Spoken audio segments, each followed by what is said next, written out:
രവിയുടെ വീട്ടിലേക്ക് വന്നതാണ് പ്രകാശിൻ്റെ ഫ്രണ്ട് രാജേഷ് തമ്പിയും ഫാമിലിയും. രാജേഷ് തമ്പിയുടെ ഒരു മകളാണ് അപർണ. അവളുടെ നിർബന്ധം കൂടിയാണ് ഇന്നത്തെ വരവ്. മറ്റൊന്നുമല്ല, അവർക്ക് ധ്രുവുമായുള്ള വിവാഹത്തിന് ഒരു ഉറപ്പ് കിട്ടണം. വരൂ വരൂ, അകത്തേക്കിരിക്കാം. രജനി അവരെ സ്വീകരിച്ചിരുത്തി. രവിയും അങ്ങോട്ടേക്ക് വന്നു. പാറുവിനെ കണ്ടതും അപർണ ഓടിച്ചെന്ന് കെട്ടിപ്പിടിച്ചു. പാറു ചേച്ചി, എന്തൊക്കെയുണ്ട് വിശേഷം? സുഖമായിരിക്കുന്നു മോളെ. പാറു അവളെ ചേർത്ത് പിടിച്ചു കുഷനിലോട്ടിരുന്നു. വിവാഹത്തിന് ഓഡിറ്റോറിയത്തിൽ വെച്ച് കണ്ടതല്ലേ, കുറേ ആയി വിചാരിക്കുന്നു ഇവിടെ വരെ ഒന്ന് വരണമെന്ന്. ഓരോ തിരക്കിൽപ്പെട്ടു. രാജേഷ് സംസാരത്തിന് തുടക്കമിട്ടു. സന്തോഷമുണ്ട് ഫാമിലിയുമായി വന്നതിന്. പ്രകാശ് അളിയൻ പറഞ്ഞിരുന്നു നിങ്ങളുടെ കാര്യം.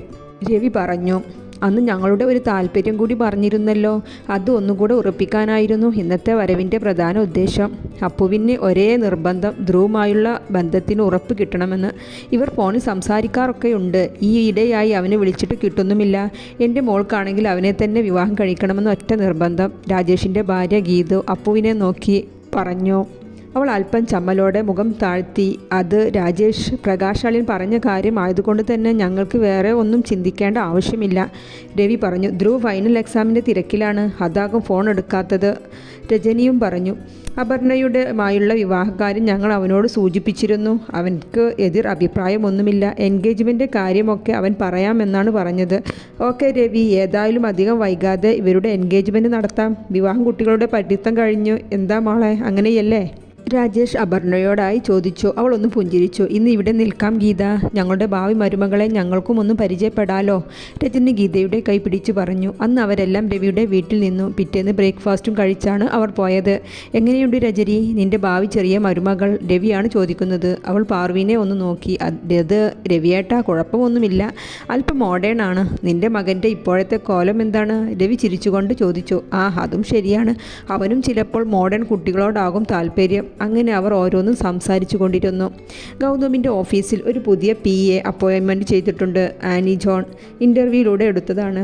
ആൾ അല്പം മോഡേൺ ആണ്. എങ്കിലും ജോലിയിലുള്ള അവളുടെ ആത്മാർത്ഥതയും എഡ്യൂക്കേഷൻ ക്വാളിഫിക്കേഷനും ഒക്കെ ബെസ്റ്റാണ്.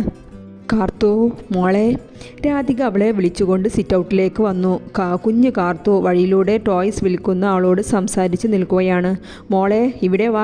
രാധിക അവളുടെ കൈയും പിടിച്ച് അകത്തേക്ക് നടന്നു. അമ്മയുടെ കുഞ്ഞ് അച്ഛനോടും ഏട്ടനോടുമല്ലാതെ വേറെ അന്യ ആളുകളോട് ഇങ്ങനെ അടുത്ത് നിന്ന് സംസാരിക്കരുത്.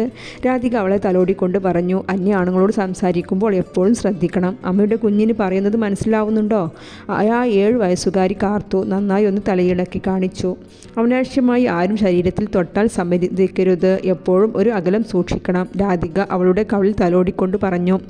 കാർത്തു ഉറക്കത്തിൽ നിന്നും ഞെട്ടി എഴുന്നേറ്റു. ആകെ അവൾ വിയർത്തിരുന്നു. അമ്മ അമ്മ, അവൾ വിളിച്ചുകൊണ്ട് ചുറ്റും നോക്കി. അവമ്മയുടെ കുഞ്ഞ് ചീത്തയാണ് അമ്മ, ചീത്തയാണ്. അവൾ ഇരു കൈകൊണ്ടും മുഖം പൊട്ടി കരഞ്ഞു. എൻ്റെ മകൻ ജയിലിൽ കിടക്കുകയാണ്. തനിക്കൊന്നും ജാമ്യം നേടാൻ പോലും കഴിയില്ലേ? പ്രതാപൻ തൻ്റെ വക്കീലിൻ്റെ നേരെ കയർക്കുകയാണ്. എത്ര പണം വേണമെങ്കിലും ഞാൻ തരാം. അവനെ പുറത്തിറക്കണം. ഞാൻ പറയുന്നത് തനിക്ക് മനസ്സിലാവുന്നില്ലേ? അയാൾ വക്കീലിൻ്റെ മുഖത്തേക്ക് നോക്കി. സാർ വിഷമിക്കാതെ, ഞാൻ എല്ലാം ശരിയാക്കാം. സാർ സമാധാനിച്ചു പോകൂ. എൻ്റെ പ്രസ്റ്റീജിൻ്റെ പ്രശ്നമാണ്, ഓർമ്മയിൽ വേണം. അയാൾ വക്കീലിനെ കടുപ്പിച്ചു നോക്കി. വക്കീൽ ഓഫീസിൽ നിന്നും പുറത്തേക്ക് നടന്നു. രവി ഗൗതമിൻ്റെ ഓഫീസിൽ വന്നതാണ്. കൂടെ ഗൗതമിൻ്റെ ഫ്രണ്ട്സ് ദീപക് ഉണ്ട്. അവർ സംസാരിച്ച് വരുമ്പോഴാണ് ആനി അവരുടെ അടുത്തുകൂടെ നടന്നുപോയി. രവി പരിചയമില്ലാത്ത മുഖം കണ്ടതും അവളെ ഒന്ന് നോക്കി. ഈ കുട്ടി ഏതാ? അത് സാർ, ഗൗതമിൻ്റെ പുതിയ PA ആണ്. രവി ഒന്ന് മൂളി. കാർത്തികേയൻ ബ്രേക്ക്ഫാസ്റ്റിൻ്റെ മുന്നിലിരിക്കുകയാണ്. പ്രിയ മാസ ചിലവിൻ്റെ ബുക്കുമായി കാർത്തികേയൻ്റെ അടുത്തെത്തി. അച്ഛാ, ഈ മാസത്തെ അടുക്കള ചിലവിൻ്റെ കണക്കാണ്. ആരുവിന് ചിലവായി 1000 രൂപ എക്സ്ട്രാ വന്നിട്ടുണ്ട്. ആ കണക്കും ഞാൻ എഴുതി വെച്ചിട്ടുണ്ട്. കാർത്തികേയൻ അവളുടെ മുഖത്തേക്കൊന്ന് നോക്കി. പ്രിയ, ഇനി ഇതെല്ലാം നീ തന്നെ നോക്കിക്കോ. അധികം പണത്തിൻ്റെ ആവശ്യം വരുവാണെങ്കിൽ കാർത്തികിൻ്റെ അടുത്ത് നിന്ന് വാങ്ങിച്ചോ. ആ സമയമാണ് കാർത്തിക് ഷോപ്പിലേക്ക് പോകാൻ ഇറങ്ങിയത്. അച്ഛൻ്റെ ഈ ചടഞ്ഞു കൂടിയുള്ള ഇരുത്തം അവനെ സങ്കടത്തിലാക്കുന്നുണ്ട്. അച്ഛൻ ഇന്നും ഷോപ്പിൽ വരുന്നില്ലേ? അവൻ അച്ഛൻ്റെ അടുത്ത് വന്നിരുന്നു ചോദിച്ചു. കാർത്തി, അച്ഛന് ശരീരത്തിന് നല്ല സുഖമില്ല. കുറച്ച് ദിവസം റെസ്റ്റ് എടുക്കട്ടെ. ഷോപ്പിൻ്റെ കാര്യങ്ങളെല്ലാം നീ നോക്ക്. മണി ട്രാൻസാക്ഷൻ എല്ലാം നീ തന്നെ കൈകാര്യം ചെയ്യ്. നിങ്ങളെല്ലാവരും ഭക്ഷണം കഴിക്ക്, എനിക്ക് വിശപ്പില്ല. കാർത്തികേയൻ അതും പറഞ്ഞ് എഴുന്നേറ്റ് പോയി. ഇതെല്ലാം കണ്ടും കേട്ടു നിന്ന പ്രിയയുടെ ചുണ്ടിൽ ആരും കാണാത്ത തരത്തിൽ ഒരു പുഞ്ചിരി മിന്നിമാഞ്ഞു. കണ്ടോ പ്രിയ അച്ഛൻ്റെ അവസ്ഥ? അവൻ കണ്ണുകൾ ഇറുകെ അടച്ചുകൊണ്ട് ഒരു ദീർഘനിശ്വാസം വിട്ടു. തൻ്റെ മകൻ്റെ കേസിൽ നിന്നും പുറത്തിറക്കാൻ പ്രതാപൻ പല വഴികളും സ്വീകരിക്കുകയാണ്. രവിയെ ഫോൺ വിളിച്ച് ഭീഷണിപ്പെടുത്തി, ഗൗതമിനെ ഗുണ്ടകളെ കൊണ്ട് ഭീഷണിപ്പെടുത്തി. ഗൗതമിൻ്റെ PI ആയി കയറിയ ആനിയെ അവർ പണം നൽകി അവരുടെ വശത്താക്കി. കേസിൻ്റെ ആസ്പദമായ ഫയൽ എല്ലാം അവർ ഗൗതം അറിയാതെ അവർക്ക് അയച്ചു കൊടുക്കുന്നുണ്ട്. ഗൗതം ആകെ കൺഫ്യൂഷനിലാണ്. തൻ്റെ കാര്യത്തിൽ അവന് ഭയമില്ല. ഇവർ കാരണം തൻ്റെ കുടുംബത്തിന് എന്തെങ്കിലും സംഭവിക്കുമോ എന്ന് അവൻ ആശങ്കയിലാണ്. രവിയെ ഗൗതമിനെ ഈ കേസിൽ നിന്നും പിന്തിരിപ്പിക്കാൻ നോക്കുന്നുണ്ട്. കാർത്തു സിറ്റൗട്ടിൽ ഇരിക്കുകയാണ്. അതുവഴി വന്ന കാർത്തിക് അവളെ ദേഷ്യത്തോടെ നോക്കി അകത്തേക്ക് നടന്നു. അകത്തളത്തിൽ ഇരിക്കുന്ന പ്രിയയുടെ അടുത്ത് വന്നിരുന്നു. പ്രിയ കുഞ്ഞെ, മുതലാളിക്ക് ഭക്ഷണം വേണ്ട എന്നാണ് പറയുന്നത്. ചന്ദ്രിക കാർത്തികേയനുള്ള ഭക്ഷണവുമായി അയാളുടെ റൂമിലേക്ക് പോയതാണ്. കണ്ടോ കാർത്തി, അച്ഛൻ ഒന്നും കഴിക്കുന്നില്ല. രാവിലെ ഒരു കപ്പ് ചായ മാത്രം കുടിച്ചതാണ്. ഈ പ്രായത്തിൽ ഇങ്ങനെ ആയാൽ അച്ഛൻ ക്ഷീണിച്ചു പോകും. പ്രിയ വിഷമത്തോടെ പറയുകയാണ്. കാർത്തു ഇതെല്ലാം സിറ്റൗട്ടിൽ നിന്നും കേൾക്കുന്നുണ്ട്. ഈ നശിച്ചവൾ ഇവിടെ ഉള്ളപ്പോൾ ആർക്കാണ് സമാധാനം കിട്ടുക? ഇവളെ ഇവിടെ നിന്നും ഇറക്കി വിടുന്നില്ലെങ്കിൽ ഇതിന് ആരുടെ മുന്നിൽ വരാതെ മുറിക്കകത്ത് ഇരുന്നുകൂടെ? കാർത്തിക് പുച്ഛത്തോടെ കാർത്തുവിനെ നോക്കിക്കൊണ്ട് പറഞ്ഞു. അമ്മ മരിക്കുന്നതിന് മുമ്പ് എങ്ങനെ വളർത്തിയതാണ്? അവൾ എങ്ങനെ ഇത്ര സ്വഭാവദൂഷ്യമുള്ളവളായി? പ്രിയ എഴുത്തിയിൽ എണ്ണ ഒഴിക്കുകയാണ്. കാർത്തു മോളെ, അമ്മയുടെ കുഞ്ഞ് ഇങ്ങനെ കരയല്ലേ. എൻ്റെ കുഞ്ഞ് ഒരു തെറ്റും ചെയ്തിട്ടില്ല. ഈ അമ്മ വളർത്തിയ എൻ്റെ കുഞ്ഞ് ഒരിക്കലും തെറ്റിലേക്ക് പോകില്ല. എൻ്റെ കുഞ്ഞിൻ്റെ കണ്ണുനീർ അമ്മയുടെ ആത്മാവിന് സമാധാനം കിട്ടില്ല. എൻ്റെ കുഞ്ഞ് ചെയ്തു പോയ തെറ്റെല്ലാം അച്ഛനോട് പറഞ്ഞ് മാപ്പ് ചോദിക്ക്. എൻ്റെ കുഞ്ഞിനെ പഴിചാരുന്നവരുടെ മുന്നിൽ നല്ല കുട്ടിയായി ജീവിച്ച് കാണിച്ചു കൊടുക്ക്. അവൾ കണ്ണുകൾ മെല്ലെ തുറന്ന് അങ്ങനെ കിടന്നു. അമ്മ പറഞ്ഞ ഓരോ വാക്കും അവളുടെ ചെവിയിൽ മുഴങ്ങി കേൾക്കുന്നുണ്ട്. അവൾ ബെഡിൽ നിന്നും എഴുന്നേറ്റു. അച്ഛൻ്റെ മുറിയിലേക്ക് നടന്നു. മെല്ലെ വാതിൽ തുറന്നു. കാർത്തികേയൻ കൂനിക്കൂടി ആ ബെഡിൽ കിടക്കുന്നുണ്ട്. എല്ലാ പ്രൗഢിയും ചോർന്നു പോയ ഒരു പടുകിഴവനെ പോലെ. അവൾ നിലത്തിരുന്നു. അയാളുടെ കാലിൽ പിടിച്ച് കരഞ്ഞു. കാർത്തുവിൻ്റെ കയ്യിലെ തണുപ്പ് തട്ടിയതും അയാൾ ആ തല ഉയർത്തി നോക്കി. കാർത്തു അച്ഛൻ്റെ മുഖത്തേക്ക് നോക്കി. അച്ഛാ, ഞാനൊരു തെറ്റും ചെയ്തിട്ടില്ല. എനിക്കറിയില്ല. എന്തോ ഒരു ചുഴിൽ പെട്ടുപോയി. അയാൾ എന്നെ കല്യാണം കഴിച്ചിട്ടില്ല. ആളുകൾ പറയുന്നതൊന്നും സത്യമല്ല. അച്ഛാ, എന്നോട് ക്ഷമിക്കണേ. എൻ്റെ അമ്മയാണേ സത്യം. ഞാനൊരു തെറ്റും ചെയ്തിട്ടില്ല. അവൾ അയാളോട് കൈകൂപ്പി പൊട്ടിക്കരഞ്ഞു കൊണ്ടിരിക്കുകയാണ്.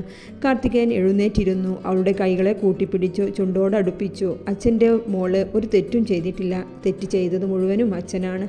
എല്ലാം കൈപ്പിടിയിൽ ഉള്ളിലുണ്ടെന്ന് അഹങ്കരിച്ച് നടന്ന ഈ അച്ഛനാണ് തെറ്റുകാരൻ. ഈ അച്ഛൻ ചെയ്ത തെറ്റിൻ്റെ എൻ്റെ കുഞ്ഞുകൂടി ബലിയാടായി. ദൈവം ഞാൻ ചെയ്തു പോയ തെറ്റിനുള്ള ശിക്ഷ തന്നുകൊണ്ടിരിക്കുകയാണ്. ചെയ്തു പോയ തെറ്റിനുള്ള എല്ലാ നിരത്തി ശിക്ഷിച്ചു കൊണ്ടിരിക്കുകയാണ്. എൻ്റെ കുഞ്ഞ് നിരപരാധിയാണ്. അച്ഛനാണ് തെറ്റുകാരൻ. അയാളുടെ കരയുന്നുണ്ട്. എൻ്റെ കുഞ്ഞ് സമാധാനത്തോടെ കിടക്കൂ. അയാൾ അവളെ സമാധാനിപ്പിച്ചു. അയാളുടെ കൂടെ കിടത്തി ഉറക്കി. രാവിലെ ബ്രേക്ക്ഫാസ്റ്റ് വിളമ്പുകയാണ് പ്രിയയും ചന്ദ്രികയും. കാർത്തിക് അങ്ങോട്ടേക്ക് വന്നു. അച്ഛൻ്റെ സീറ്റിലുള്ള തൻ്റെ പ്ലേറ്റ് എടുത്ത് അവൻ സൈഡിലേക്ക് വന്നിരുന്നു. കാർത്തി, എന്തിനാ പ്ലേറ്റ് എടുത്തേ? അവിടെ ഇരിക്കോ. പ്രിയ, അത് അച്ഛൻ്റെ ചെയറാണ്. ഞാൻ ഇവിടെ ഇരുന്നോളാം. ഓ. അവൾ ചുണ്ടൊന്ന് കോട്ടി തിരിഞ്ഞു നടന്നു. കാർത്തികേയൻ നല്ല ഉത്സാഹത്തോടെ ഡൈനിങ് ടേബിളിൻ്റെ അടുത്തെത്തി. ചന്ദ്രിക, നീ കാർത്തുവിനെ വിളിച്ചു വാ, പ്രാതൽ കഴിക്കാൻ. എൻ്റെ റൂമിൽ കിടന്നുറങ്ങുന്നുണ്ട്. കാർത്തിക് ദേഷ്യത്തോടെ അച്ഛനെ നോക്കി. എന്തിനാ അച്ഛാ വിളിക്കുന്നത്? അവളെ കാണുന്നത് തന്നെ എനിക്ക് ഇഷ്ടമില്ല. കാർത്തിക് അവൾ ചെയ്തു പോയ തെറ്റിന് പശ്ചാത്തപിക്കുന്നുണ്ട്. 2 മാസം അവളെ ശിക്ഷിച്ചില്ലേ, അതുതന്നെ ധാരാളം. നീയും അവളോട് ക്ഷമിക്ക്. അച്ഛൻ എന്തു കരുതിയിട്ടാ അവളോട് ക്ഷമിച്ചത്? ഒരു പ്രാവശ്യം തെറ്റ് ചെയ്ത് അവൾ വീണ്ടും ചെയ്യില്ല എന്ന് എന്താണ് ഉറപ്പ്? കാർത്തിക് തൻ്റെ നീരസം അറിയിച്ചു. കാർത്തിക്, അവൾ ക്ഷമ ചോദിച്ചു. നമ്മൾ അവളോട് ക്ഷമിക്കുന്നു, അത്ര തന്നെ. അയാൾ കടുപ്പിച്ചു പറഞ്ഞു. അല്ല അച്ഛാ, അവൾ ഇത്രയും ചീത്തപ്പേരുണ്ടാക്കിയ സ്ഥിതിക്ക് അവളെ ഇനി കോളേജിൽ അയക്കണോ? പ്രിയ അല്പം മടിയോടെ ചോദിച്ചു. പിന്നെ അവളെ എന്തു ചെയ്യാനാണ്? അവളെ വിവാഹം കഴിപ്പിച്ചയക്ക്. കഴിഞ്ഞ ആഴ്ച അവൾക്ക് 18 തികഞ്ഞല്ലോ.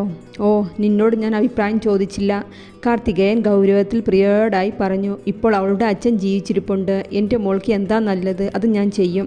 കാർത്തികേയൻ ഉറപ്പിച്ചു പറഞ്ഞു. അപ്പോൾ അവളെ വീണ്ടും പഠിക്കാൻ അയക്കാണോ? നമ്മുടെ എല്ലാം കണ്ണിൽ പൊടിയിട്ട് പറ്റിക്കാൻ വേണ്ടി? കാർത്തിക് തൻ്റെ അനിഷ്ടം അറിയിച്ചു. നിങ്ങളുടെ അമ്മയുടെ ആഗ്രഹമാണ് മക്കളെ നന്നായി പഠിപ്പിക്കണം, ജോലി നേടണം എന്ന്. ഏതായാലും നീ പഠനം നിർത്തി ബിസിനസ്സിൽ ഇറങ്ങി. അവൾ നന്നായി പഠിക്കുന്ന കുട്ടിയാണ്. അവൾ ആഗ്രഹിക്കുന്ന അത്രയും അവളെ എനിക്ക് പഠിപ്പിക്കണം. ഇല്ല, എനിക്കിതിന് സമ്മതമില്ല, കാർത്തിക് പറഞ്ഞു. വേണ്ട, ഞാൻ ഇതും തീരുമാനിച്ചതാണ്. നിനക്ക് സമ്മതം ആണോ അല്ലയോ എന്നത് എനിക്കൊരു പ്രശ്നമല്ല. കാർത്തു നാളെ കോളേജിൽ പോകും. കാർത്തികേയൻ തൻ്റെ ഭാഗം ക്ലിയറാക്കി. ശരി, എന്നാൽ ഞാൻ ഈ വീട് വിട്ടുപോകൂ.